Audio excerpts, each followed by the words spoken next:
Okay. Here we go. Hey. Hi, everybody. Hi, everybody. Hi. Hello. Hi. Hello. Hello.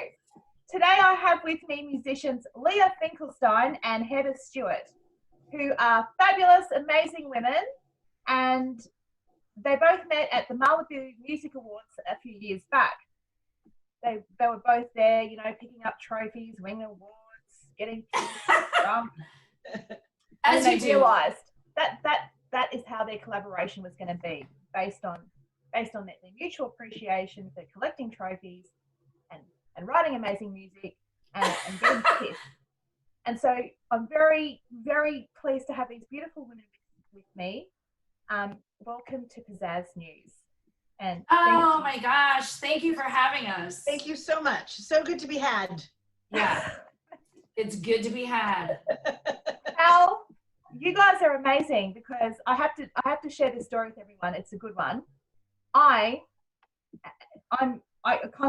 been in New York time in my head, even though I'm in Australia, and I thought I forgot, you know, the West Coast is on a different time frame, and so you know, I told Heather and Leah that it would be, you know, later on in the evening, and I'm ready and everything, and it was like, yeah, no worries, Tash, we'll see you in 3 hours. And I actually thought you were joking. Oh, I thought,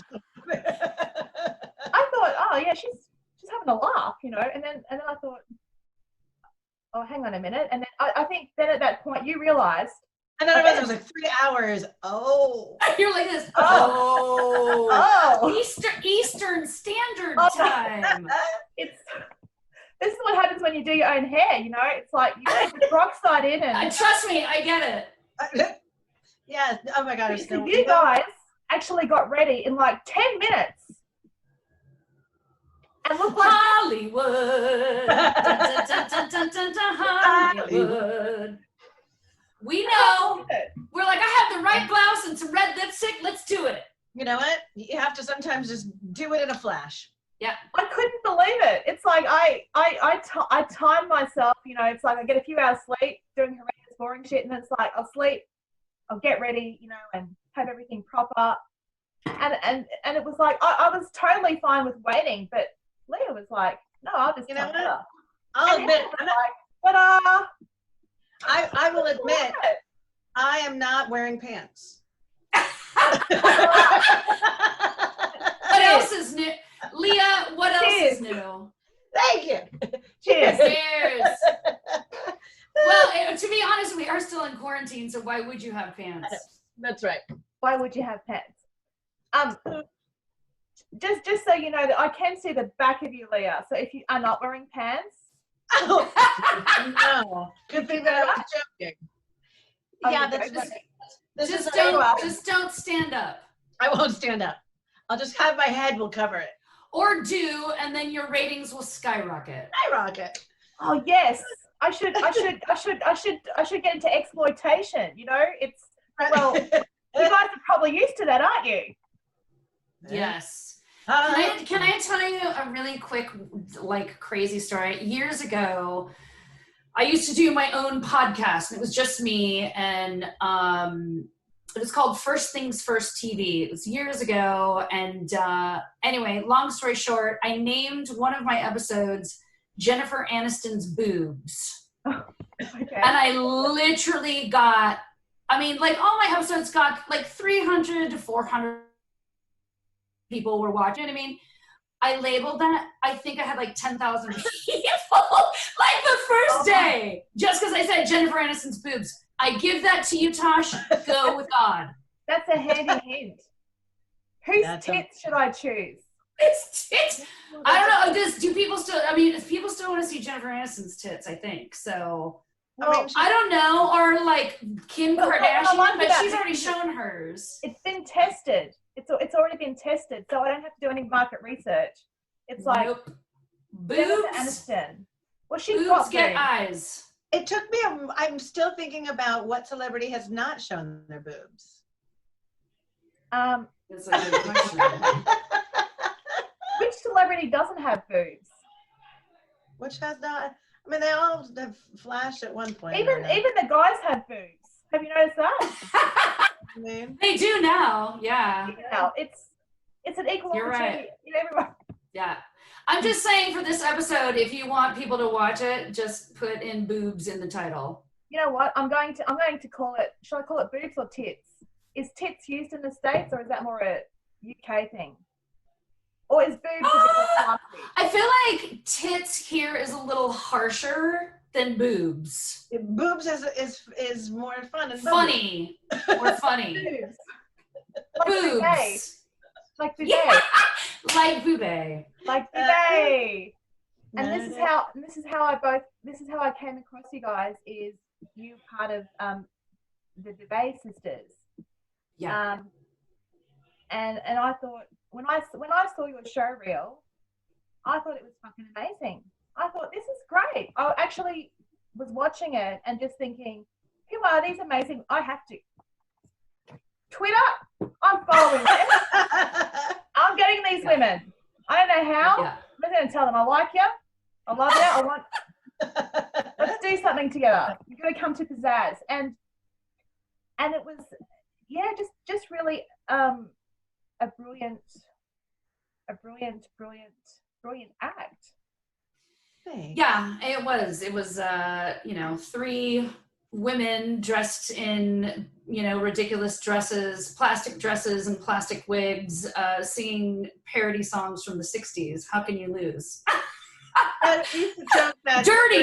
Dirty songs. Yeah. We used to joke that we were 3 women dressed like men, dressed like women. Wait, you say that again. We used to joke that we were 3 women dressed like men, dressed like women. Yes, exactly. Because we were confused as men every once in a while. I love it. Yeah, which I was like, whatever you need us to be, it's fine. Well, yeah. And do you guys mind if I share some of the debate stuff on? Oh no, gosh! Oh, please do. Yeah, of course. Because just to honor the 3rd member, Karen, who passed away, and I think Karen would love it. Yeah, she would want to be seen. Karen. Do you know Karen? Do we know Karen? Yeah, we know Karen.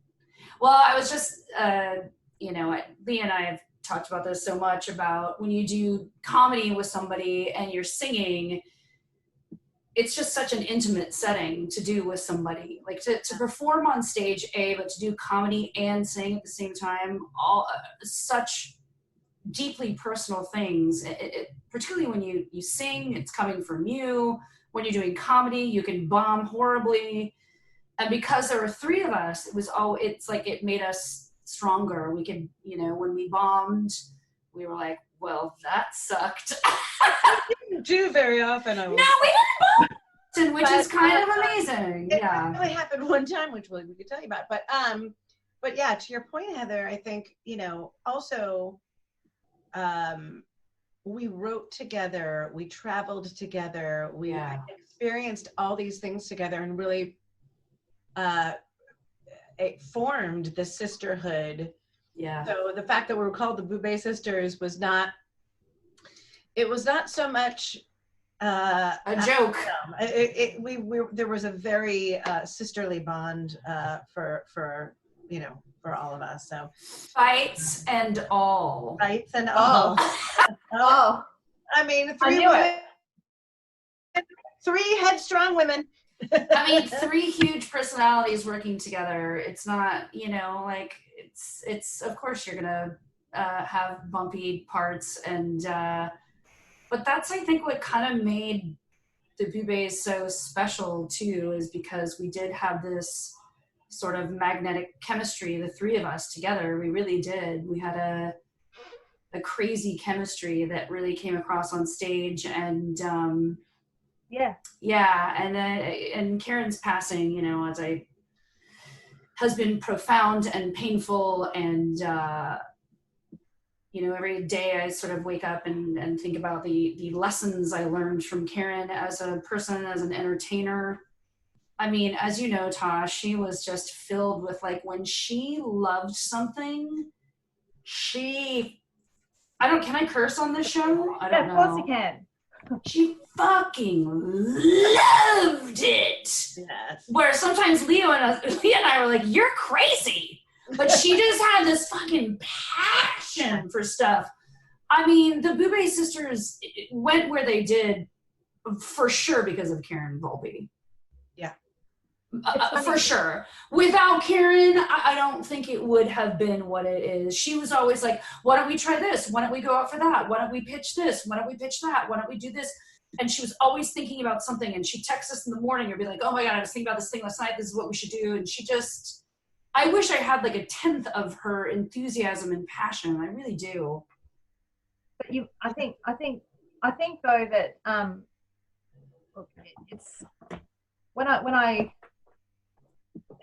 every time I see you guys, you know, post your things, and I look at the stuff that you're doing, I just get amazed. It's like sometimes I just feel like, why don't they tell me that they do this, or I didn't know they could do that. It's just so, I get so surprised because it's like they're just so you guys are very, you're pretty phenomenal as artists, and I'm sincere about this because it's like when you do something, you're really committed to it and you really do it, and it's like, okay, I might not be a fan of a particular genre of music, but it's like they can do that, and then next thing they're rock chicks, and next thing they're like, you know, doing the doo-wop thing, and then they're, you know, and then they're just doing some acoustic thing, and then friggin', you know, Leah's like being Cher, doing a parody. The parody. Oh, yeah. Leah does the best Cher. It's like, you are the best Cher. It's like, oh my God, it's amazing. And then I found that, and then I find things of yours, and it's like, I don't know. I don't know. That's why I'm going to ask what. No, that's a big question to start with. What don't you do? How about what musical instruments do you play? I will let Leah start. So I'll give you, of course I have to do everything with a backstory, as Heather knows very, very well. I'm just going to fill up my drink while I'm she's ready. chatting. I'm ready. Get comfortable. No, my mother was a jazz singer, so I grew up. What music would be in the background while you're telling the story? Jazz. Jazz. Okay, got it. Jazz. So, because my mom was a pretty amazing jazz singer, so I grew up with jazz. As was mine, which is one of the many similarities that we have in common. Not funny. Yeah. So yeah, and I started playing the piano. I started tinkering around with it when I was probably like 3 or 4. Started taking lessons probably around 6, and so piano was always my thing. I mean, I always sang, but you know, I just was obsessed with piano. Anytime we went on vacation, I would always have I'd have my koala stuffed animal and my piano books, just in case we happened upon a piano. And then I picked up the guitar when I was like 11, 12, and wanted, you know, immediately to do Janis Joplin and all of that kind of thing. And so those are the 2 main instruments. I could play little drums, I could play a little bass, you know. Harmonica. Play a little harmonica, you know, but basically piano and guitar is really my main thing. Fantastic. Yeah. My story is much quicker. I was a very late bloomer. I sang all my life. I've always been a singer. My mom is an amazing, has the most beautiful voice I think I've probably ever heard. But I didn't start playing an instrument until I was in my late 20s because, I don't know, I was just always singing, and I finally met with this producer, and he was like, you know, if you really want to make it in the business, you have to write your own songs. You should pick up a guitar. And so I was a really late bloomer. I'm still not a great guitarist, but I use it mostly. No, I'm not. It's humble. okay, but no, I'm not. And humble. No, but I use it to write, to if I have something like that it's an instrument to let me do that, and to be able to play out and to be able to, you know, play live and that sort of a thing. So I play guitar. Leah is giving me piano lessons currently. And because, you know, you can never stop learning and growing and learning new things. And the one thing I will say really quickly about me and playing guitar and music, I was always really good, and I think this is good advice for anybody who is up and coming or wants to start something new. Always play with people who are better than you are. Well, it's true. Guys, I think always. Sorry, Leah. The amazing thing about just hearing you're screwed. Hearing you guys talk about your skills, and I think women do it a lot more than I think guys do. Yeah. This is the feminist in me coming out. It's you downplay your skills. It's clearly you are both very skillful, because I'm interested. I've always been interested in you guys. Yeah. I, you know, and I love what you do, and the other thing too is other people like what you do, and your stuff does get picked up and heard. And so you guys also, can you talk about like some of the other people apart from me, so it's a bit objective, where your talent has taken you in terms of like your composing and your scoring and... Oh gosh, I don't know. Leah, do you want to start? Do you want me to start? Have at it. I mean, I guess I'll start with myself, like even just with songwriting in general.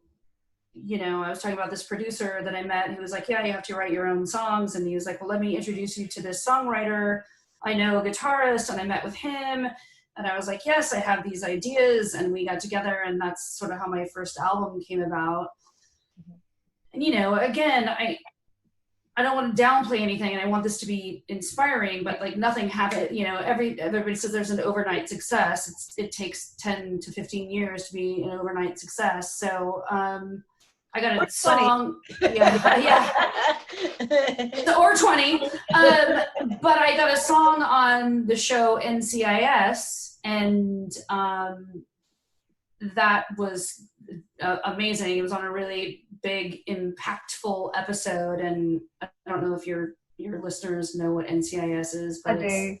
I think yeah. The whole world knows about American dramas. And I know. I love it. I know. Sorry about that. I love it. It's like, you know, yeah. I feel like I could, you know, go for an interview with the FBI and CIA and fucking nail it. Like I know you totally would. Totally. Yeah, you totally would. I could do this. I know what to wear and what to exactly. The folders that I will bring, and you know, and the clipboard and the clipboard. Yeah. Do you know what's funny, Tosh? My friend, I have a very close friend who's British, and she said, you know, years ago when American shows like cop shows started coming about, that English kids, when they had to call emergency, would press 911. Wow. I believe it. That's so. Instead, I think it's 999 in Britain. I think, but they would press 911. That's so interesting. I know. In any event, going back to that, so it's those sort of things that, you know, and then that album led me to have a song that went to the Malibu Music Awards, and that's how I met Leah, and then, you know, the list goes on, and it's just all of these things. And I've had a few other songs in TV shows, and then Leah and I, have now started composing together. It's such a strange, long story. I don't know how long your people have. But yeah, it took a, we were talking about this the other day. I mean, Heather, we were talking about how everything is such a ripple effect, right? You know, I used to work on Nantucket with a friend of mine, and had I not worked on Nantucket and not known that friend of mine, she wouldn't have introduced me to Mitch, who wouldn't have gotten me into the music awards, where I wouldn't have met Heather. You know, it all stems from someone that you've met randomly, or a room that you walked in. Met my husband. I walked into a music store. There, you know, had I not walked into that store, you know, so it's interesting how that happens. I don't know if we answered your question, Tosh. You'd be great in law exams because that would answer half a question in a law exam. Yeah, but that's exactly right. It's really not what you know; it's who you know. And I am a big believer in and I think it's always better to in any kind of industry work environment, any collaboration at all, you've got to, if you don't fit into the vibe of whatever the entity is, it's just not going to work. It just the universe doesn't work that way, you know. And this is the thing that really like I have this connection with you guys that, you know, that happened years ago, and it's always been really beautiful. All our interactions, you have such a beautiful positive energy, and you're not up yourselves, you're not difficult to get along with. I don't have to pussyfoot around things. So sometimes I do, because I'm so used to when I deal with some personalities in the entertainment world, it's like I can come across sometimes as being a bit too direct, and I forget that they're not just dealing with facts all day and just they're very emotional, and I can be emotional too, but it's sometimes when you're communicating with artists, you've got to deal with some of their baggage and their egos, and I think if anyone should have an ego, it should be people like you who are actually extremely talented and do a lot. Thank you. And are very professional and just amazing. It always blows my mind that some of the most humble people that I've come across in every walk of life are just really extraordinary at what they do. And it's like, I don't understand it. Maybe it's an insecurity, because a lot of ego is just about insecurity. It's basically feeling like you're not good enough. That's exactly what it is. I think it's so interesting that you bring that up, because obviously, you know, we're in Hollywood. There's a lot of that going around.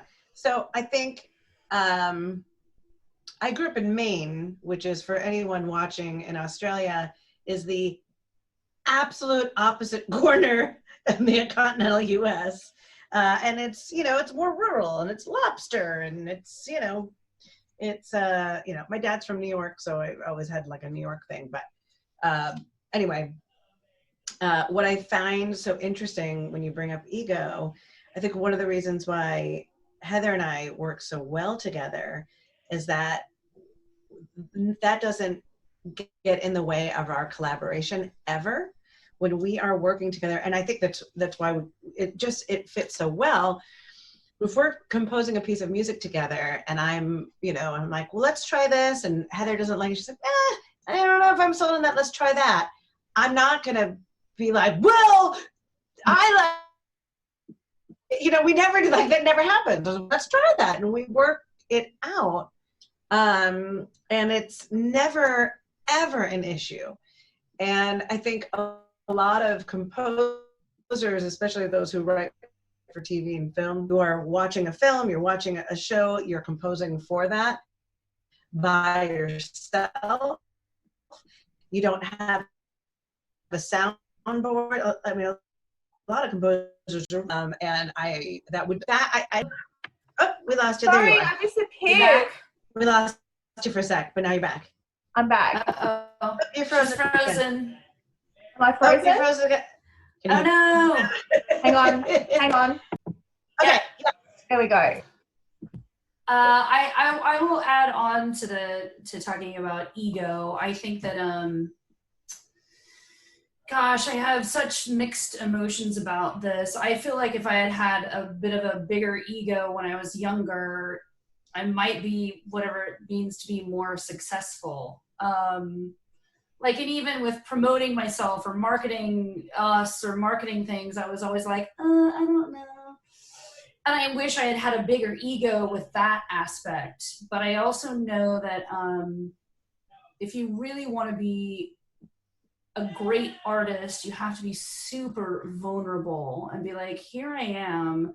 Here's what I feel bad about. Here's what I love. Here's what I am ashamed of. And that goes into the music. And that you have to be an artist. You have to let go of that ego. But also, I kind of wish I had a little bit more of the, you know, the Beyonce badass to myself as well, which I do sometimes. I do, but it's really it's finding the balance, I guess. Do you think it's you see, when I was younger, I was, you know, put in a Catholic girls' school, so you know the story. I went nuts. I went wild. Yeah. Totally extreme, like really out there. And for years, there's years of my life, I don't know what the fuck happened. I just know that I was out of it a lot and having a lot of fun, and day, night, I don't know, I was just in the moment. But it's when you're younger, it's I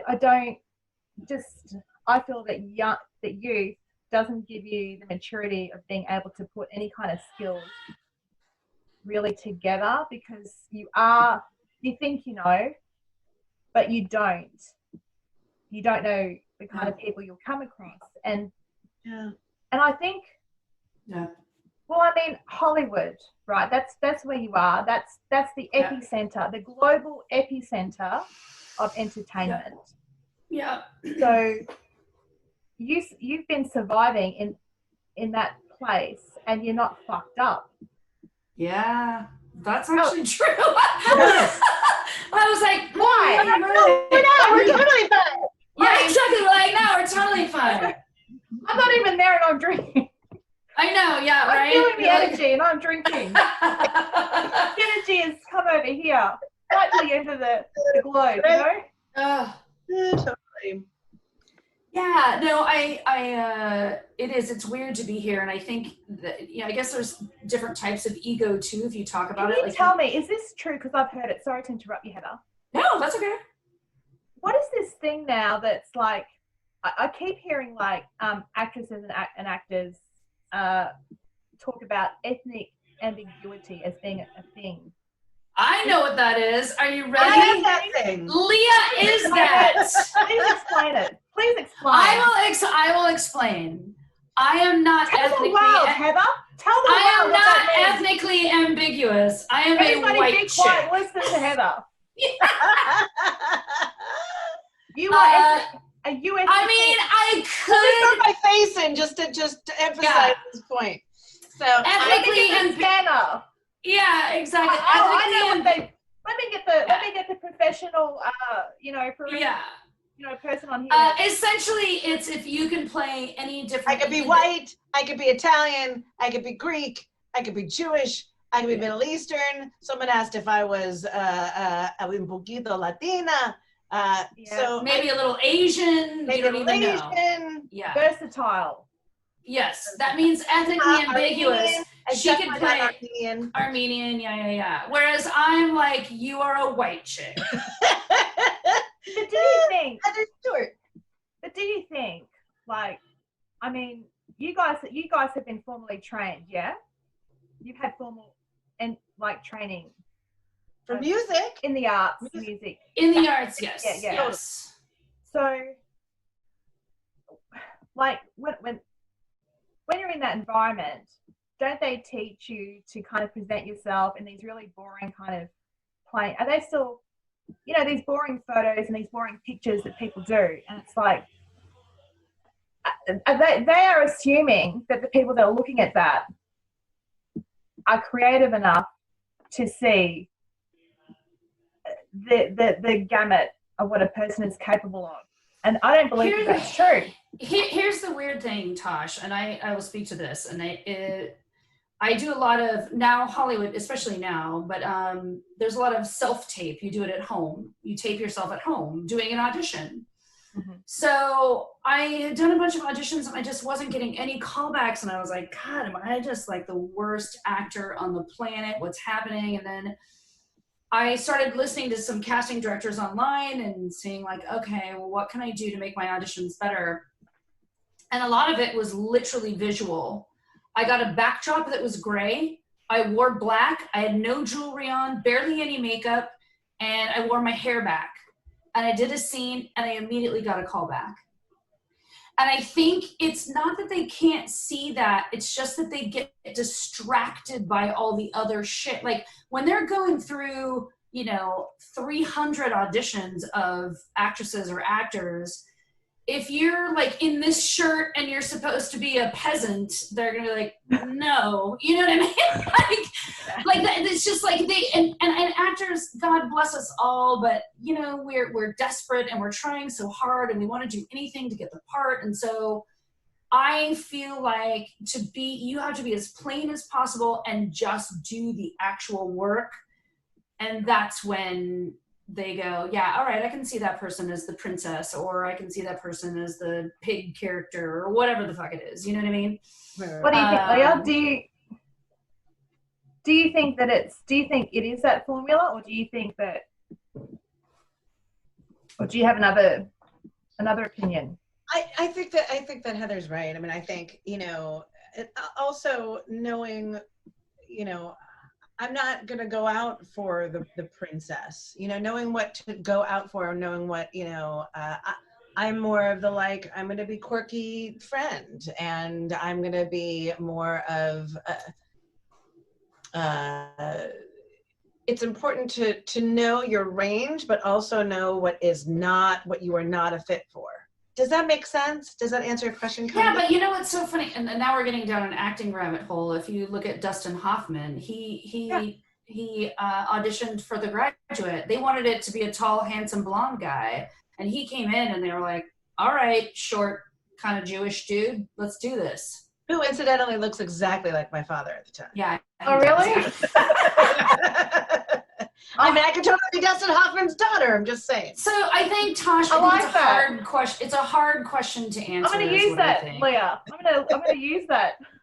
I have a whole thing. If I feel like if I got my father, Dustin Hoffmann, Henry Winkler, and Barbara Streisand in the same room, I'd be like, well, then nothing. By the way, the world would implode. My dad was just like a combination of all of them. That's a hell of a threesome. Yeah. I can imagine Barbara Streisand doing it, yeah. Well, it's funny. She just called the Jimmy Fallon show. She called and interrupted him during his monologue. And she grew up in the same neighborhood that my dad did in Brooklyn. So she calls, and there's this really cute scene of Jimmy Fallon being like, I'm kind of in the middle of a monologue. And she's like, oh, I'm sorry. I just was calling because of blah. And so they chat for a minute. And Heather sent it to me. Yeah. Because her cadence and the way she speaks. I was like, this is your dad. just like my dad. I was like, this is your dad. Barbara Streisand is your father. Right. Oh, that's hilarious. That Yentl is really a true thing. She just became Marty Finkelstein. Yeah. Fantastic. Yeah. That is amazing. So, have we answered your questions at all? Sorry. Poor Tosh is like, this is a mess. It's a beautiful mess, though. It's not a boring mess. It's not a boring mess. It's not a mess where I'm struggling to get through it. It's so beautiful to have this. I feel really supported. I feel that I can listen and step back. It's like I don't feel like I have to do something to help. Does that make sense? Tosh, you're like, what's 2 + 2? And we're like, oranges. And we're like, that reminds me of a story. There are oranges on the trees outside. Anyway, this is what happens. Before I pressed record, which everyone was aware of, because I said, hey, you just scared me. I was like, you weren't recording this? You were. I was like, I have to do this again? How many beers have you had? No, I know. It's recording. I swear to God, it's. I'll say. I can prove it. I can prove it. I'm just kidding.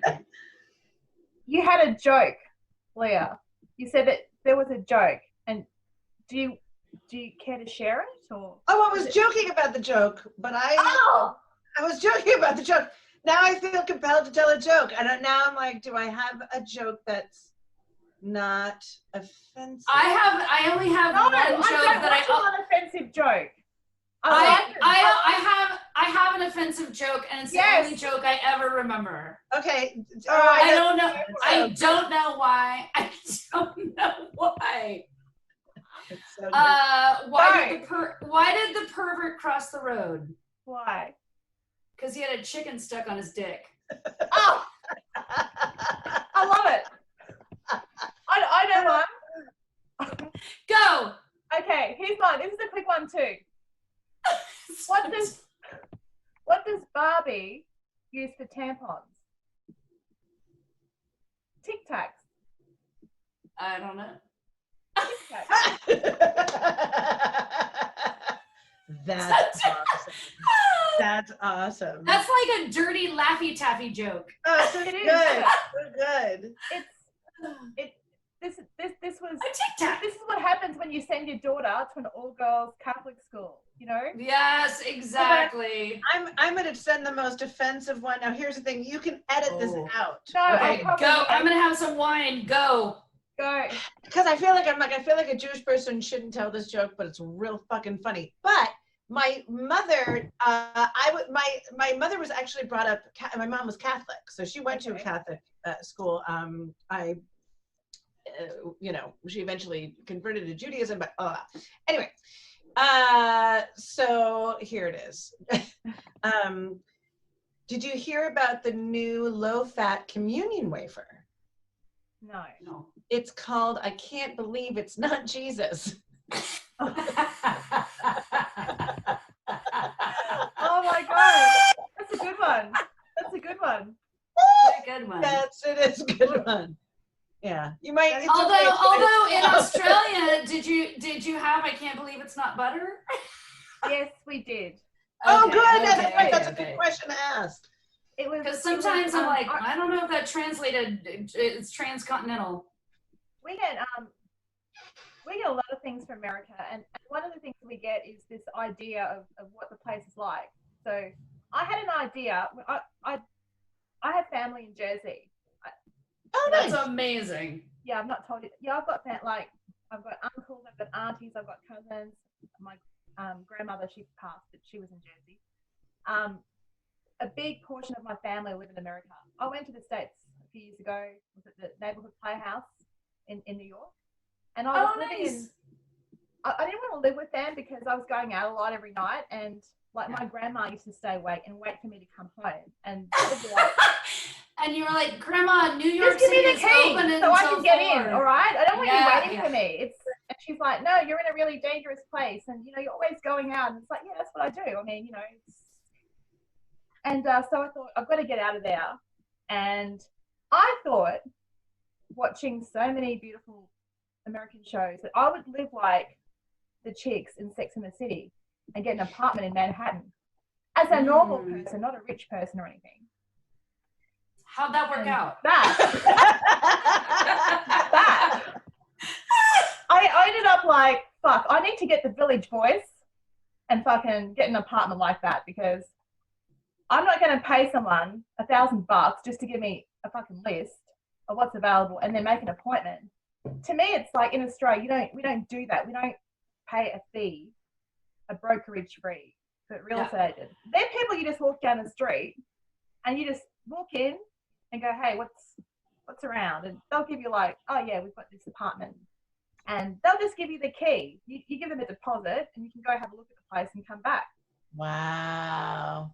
But over there, no. So I ended up living with my student sort of allowance budget. And look, my family were there, so I could have depended upon them if I needed to, but I didn't, there was no need for that.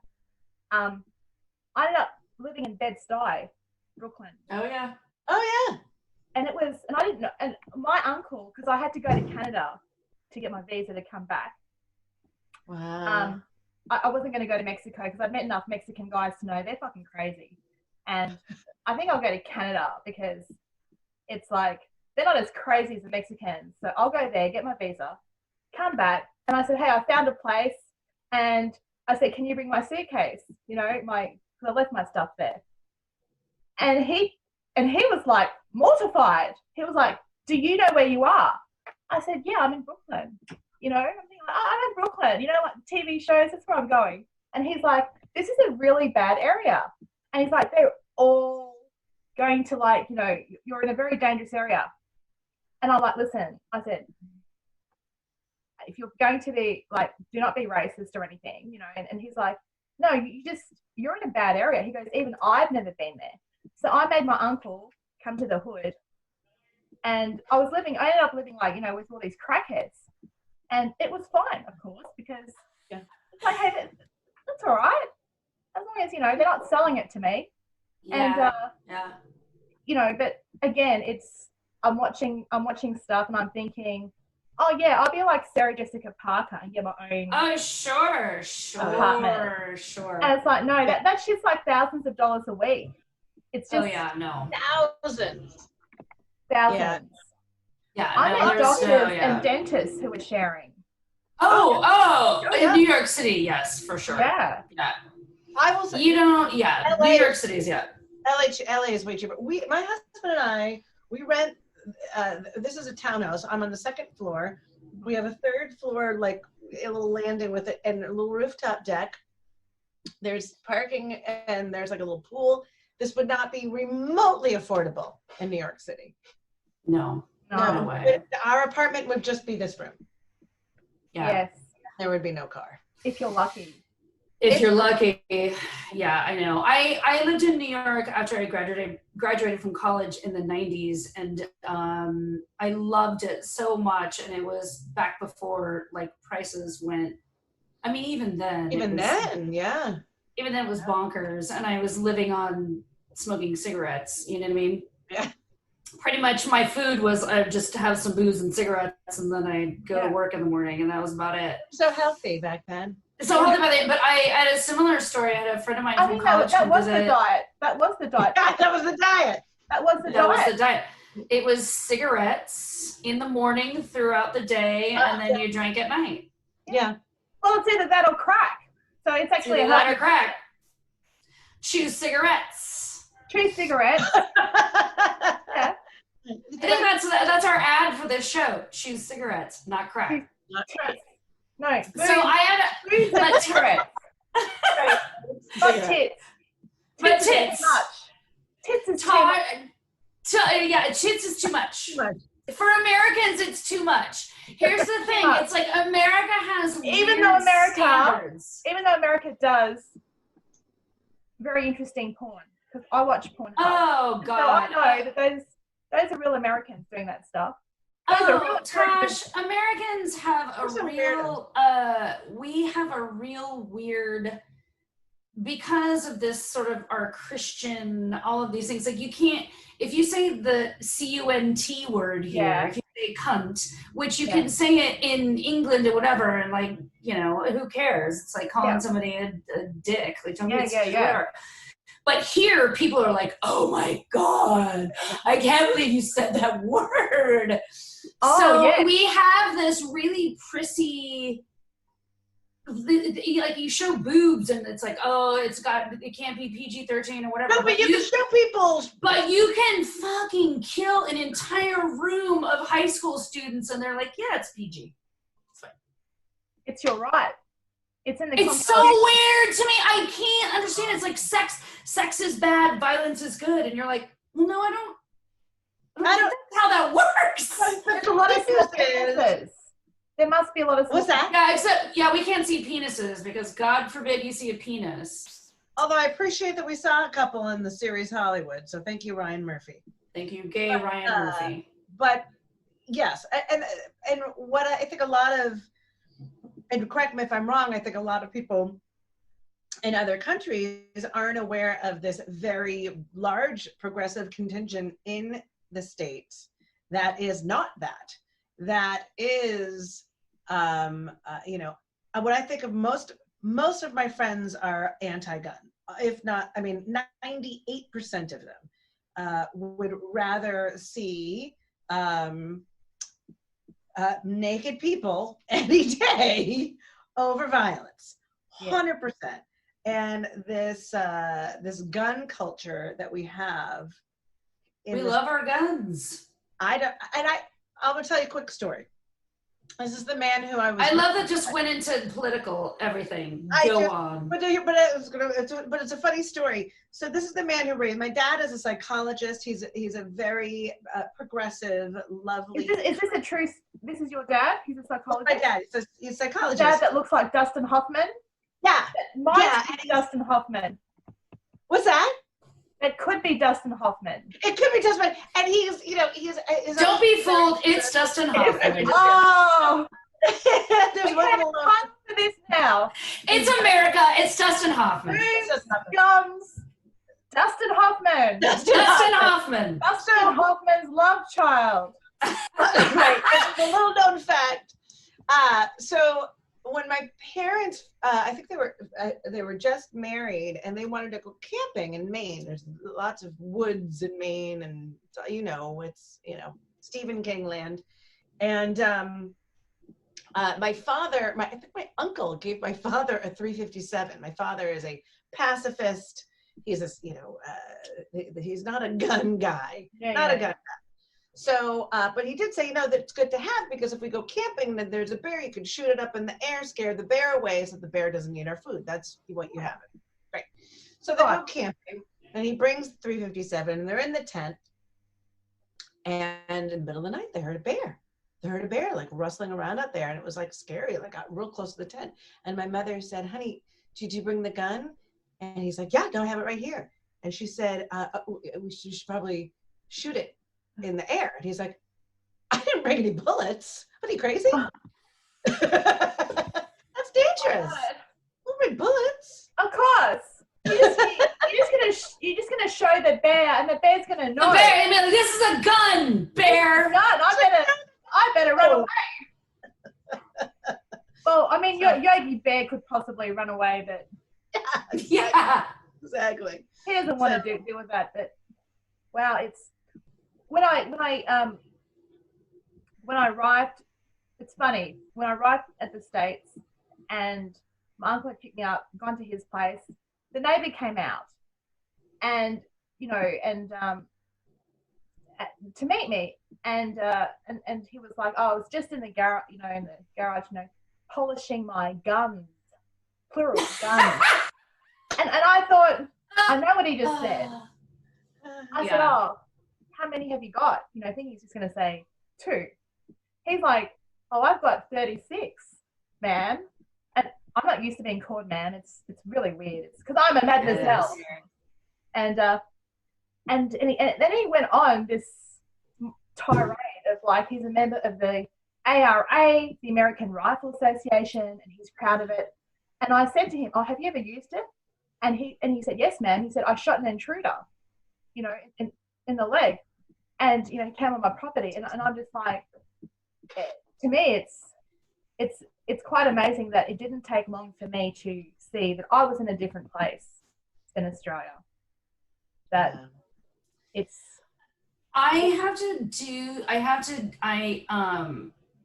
There's some kind of serious stuff happening in my neighborhood right now, Tosh. Yeah. I've just gotten like 15 texts. What's happening? They're looting, and I just so everybody here knows why I need to probably go. I'm in the Fairfax district of Los Angeles, and they did a protest today, and it's turned kind of violent, and it's literally like 3 blocks from my house, and I'm hearing some explosions, and I've got like 15 texts from people, so I think I'm probably gonna go. Tosh, I'm so sorry. I'm so sorry. I just either that or maybe we can pick it back up. I just need to kind of. Is there a way? Can we pick that back up and maybe marriage the two? Yeah. Can we marriage the two? Can you just give me like 15 minutes, Tosh? Yeah. No problem. Yeah. Yeah, I'm sorry. There's just a lot of stuff happening. I've heard some like they're throwing stuff at people. Like I can hear the explosions happening. Yes. So. Okay, you go. I'll stop. It's really crazy, Tosh. I'll stop. Yeah. I can come back in